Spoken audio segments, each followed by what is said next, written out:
Hello friends, നമ്മൾ ഇന്ന് introduce ചെയ്യുന്ന മെറ്റീരിയൽ റയോൺ ഫാബ്രിക് തന്നെയാണ് വരുന്നത്. കുറച്ചുകൂടെ വ്യത്യാസത്തിൽ നമ്മൾ കഴിഞ്ഞ വീഡിയോയിലൊക്കെ കാണിച്ചിട്ടുണ്ട്. അതിൽ കുറച്ചുകൂടെ വ്യത്യാസത്തിലുള്ള ഒരു മെറ്റീരിയലാണ്, അതിലെ ഡിസൈനും ആണ്. ഇതിൽ റയോൺ ഫാബ്രിക്കിൽ വന്നിട്ട് ഇങ്ങനെ ഒരു സ്കാലപ്പ് ബോർഡറോട് കൂടിയിട്ടാണ് ഈ മെറ്റീരിയൽ വരുന്നത്. സെയിം ടോൺ കളറിലെ സീക്വൻസ് വന്നിട്ട് അതേ സെയിം കളറിലെ ത്രെഡിലാണ് വർക്ക് വരുന്നത്. ഫാബ്രിക് റയോൺ വരുന്നത് 44 ആണ് ഇതിന്റെ വിഡ്ത് വരുന്നത്. സെക്കൻഡ് കളർ വരുന്നത് നേവി ബ്ലൂവില് സെയിം തന്നെ ഡിസൈനും ത്രെഡ് വർക്കും ഒക്കെ വരുന്നുണ്ട്. അതുപോലെ ബോർഡർ വരുന്നുണ്ട്.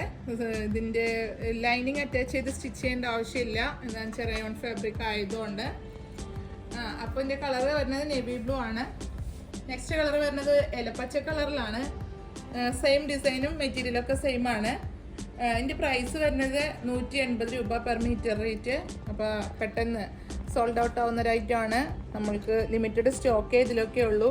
വേഗം പർച്ചേസ് ചെയ്യുക. പർച്ചേസ് ചെയ്യേണ്ടവരെ വീഡിയോയിൽ 2 നമ്പർ കൊടുക്കേണ്ടത്, അതിൽ സ്ക്രീൻഷോട്ട് എടുത്താണ് പർച്ചേസ് ചെയ്യേണ്ടത്. ഓപ്ഷൻ വരുന്നത് ഗൂഗിൾ പേ, നെറ്റ് ബാങ്കിങ് ആണ്. കൊറിയർ വന്നത് DTDC പോസ്റ്റലാണ്. നിങ്ങൾക്ക് അവൈലബിൾ ആയിട്ടുള്ള കൊറിയർ ഒന്ന് പ്രത്യേകം മെൻഷൻ ചെയ്യുക. അപ്പോൾ അടുത്ത വീഡിയോ അടുത്ത ദിവസം കാണുന്നതുവരെ ബൈ.